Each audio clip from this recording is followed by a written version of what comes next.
Yeah, I mean, I feel like I can always make an effective case, Chris, but I will tell you that what this tells us, though, is that their propaganda is working, right? And that is what's so dangerous. This administration has someone that is heading up DHS that is going out there cosplaying with guns that it's clear she don't even know how to operate the guns. And, you know, she's taking these photos, you know, with people and they're telling them, yeah, they're Venezuelan gang members, right? The Trump administration has shown a clear pattern of lawlessness, with corruption and criminal behavior being central to its operation. Whether it's Trump himself, Elon Musk, or members of his unqualified cabinet, their primary skill seems to be throwing loud, angry tantrums whenever they're called out for their illegal action. A prime example of this came when Trump was caught breaking the law and was confronted by Jasmine Crockett. We'll dive into that shortly. But first, if you could take a moment to like this video and subscribe to the channel, if you enjoy our content, it would really mean a lot and help us out. Now, before getting into Jasmine Crockett's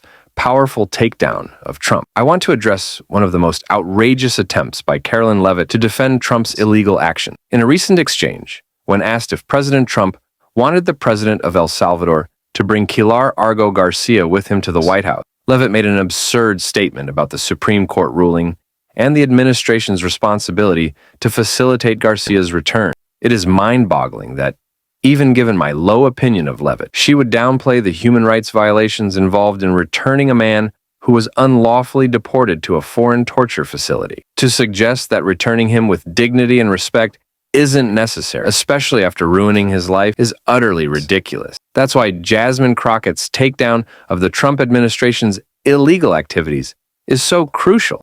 It calls out these abuses of power for what they are. Jasmine Crockett is a Democrat of Texas. She serves on both the Oversight and Judiciary Committee. She served as a public defender before she went to Congress, and she joins me now. First, Congressman, it feels like we have been in this kind of some version of a constitutional crisis or showdown between the courts and this administration almost since day one. Are you heartened, at least, by the unanimity of the decision of the court saying at least siding with the district judge provisionally here? I mean, to a certain extent, I feel like I'm in an abusive relationship. I think all Americans may feel like we're in an abusive relationship with this administration as well as with the Supreme Court that struggles to really earn the trust of American citizens, right? And at a time in which we really are wondering whether or not there is going to be this ultimate clash between an order from the Supreme Court and this administration, again, we're kind of in this space where they're basically saying in a unanimous way, which again, as you pointed out, doesn't happen very often, they are saying, you know what, we all agree. And it is very difficult to get them to all agree on anything. So we will see what this administration does. But as far as I'm concerned, if you can figure out how to get them down there, you can figure out how to get them back. One thing that has been clear in the early polling that we have, and again, polling is inexact, but to the extent that we have a sense across different polling outlets, is that the approval rating is relatively low for the sitting president. It's now sitting in the low 40s. He's underwater, as we say. The one issue that he is doing relatively well at is on immigration. And there's a kind of line of argumentation that comes from certain quarters, which is Democrats should just keep quiet about that. And you can't convince people on this stuff, and they kind of want to see these deportations. I wonder how you feel about that in terms of making an affirmative case here about why this practice that they have put into effect is indeed wrong, and whether that's a case that you can effectively make. Yeah, I mean, I feel like I can always make an effective case, Chris, but I will tell you that what this tells us, though, is that their propaganda is working, right? And that is what's so dangerous. This administration has someone that is heading up DHS that is going out there cosplaying with guns that it's clear she don't even know how to operate the guns. And, you know, she's taking these photos, you know, with people and they're telling them, yeah, they're Venezuelan gang members, right? And so they are telling people, listen, we're getting rid of the bad people, right? And we don't have enough stories because obviously they decided they were going to get rid of due process to know whether or not you really are going and getting the bad guys.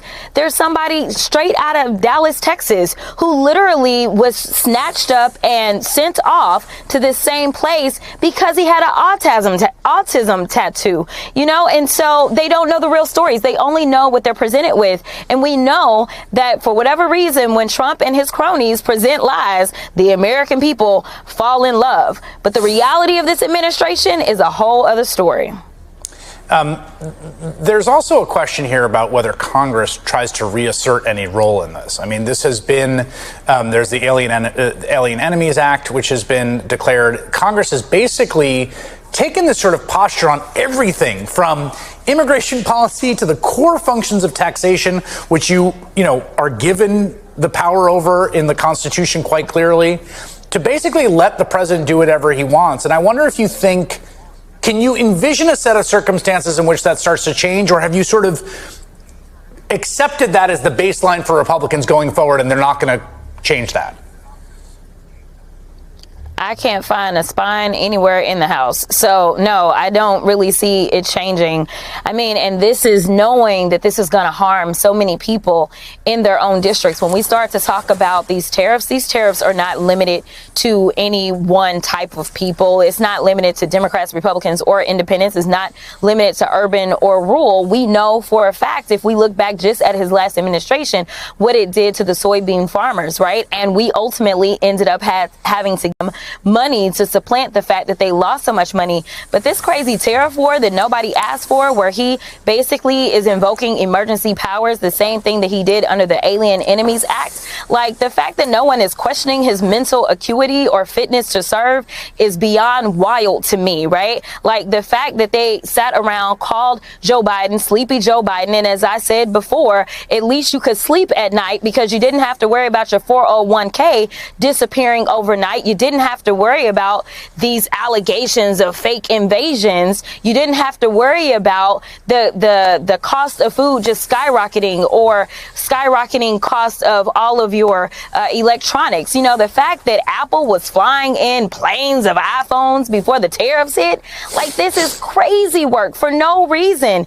So, you know, I just hope that people remember, because seemingly they got amnesia the first time. And so you've got opportunities to vote. And I will tell you that every single special election we've had, Democrats are swinging no less than 15 points. But honestly, we should be swinging 30 and 40 points because of the level of incompetence and harm that this administration is bringing upon all of us.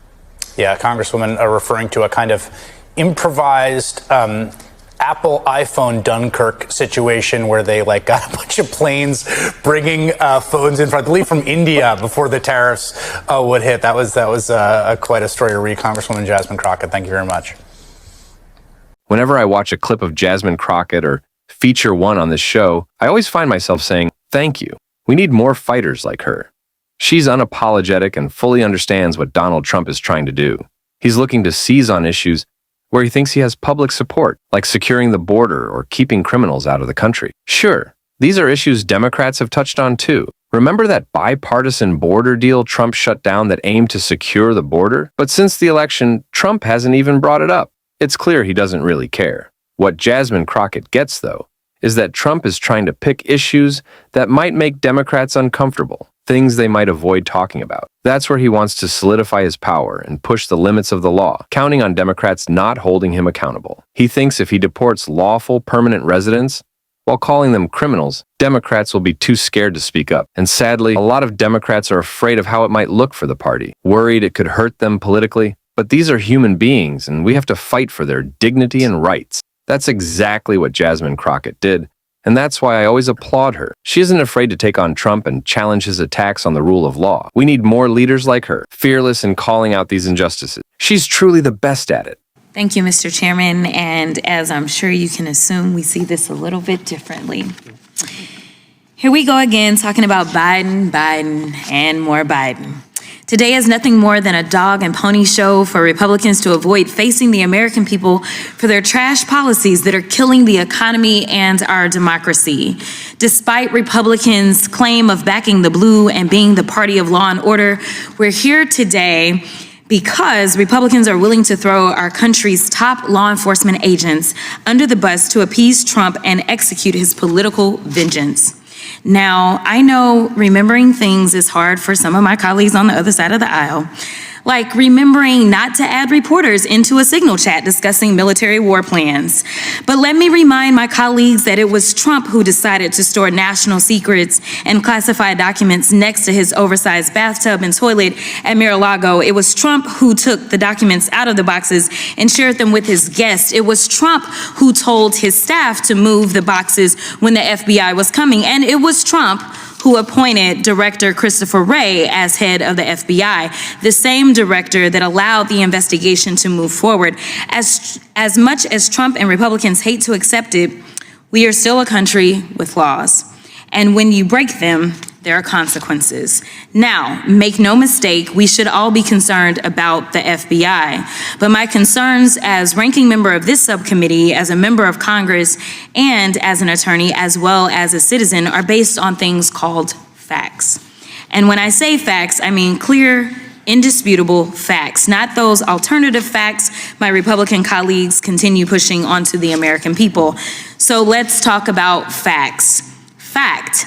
Even prior to being confirmed by the Senate, Kash Patel was directing officials within the FBI to fire members within the Bureau simply because they worked on the lawful investigations into Trump. Fact. Patel failed to disclose his previous work and financial ties with the country of Qatar, a country that, had you had read the Mazars report, released last year by the House Oversight Committee, you would know paid close to $500,000 to Trump while he was president of the United States. Unsurprisingly, the FBI's Foreign Influence Task Force was recently disbanded, and the DOJ also cut back on its Foreign Agents Registration Act enforcement. Our enemies are jumping up and down now that we're doing their work for them. Another fact, Patel has never even been an FBI agent and is now leading the Bureau. Even one of today's Republican witnesses organizations, the Bureau, has advocated having an FBI agent lead. Democrats must be unafraid. This is a constitutional crisis we are living in, and we got to act like. I know Jasmine Crockett is. I know that we are going to, on this show every single day, we are going to fight. We are going to use our voices. And if you want to support that, as always, you can hit that subscribe button, leave a like on this video, and if you stuck around to the end, drop a blue heart in the comment. And until next time, I'll see you soon.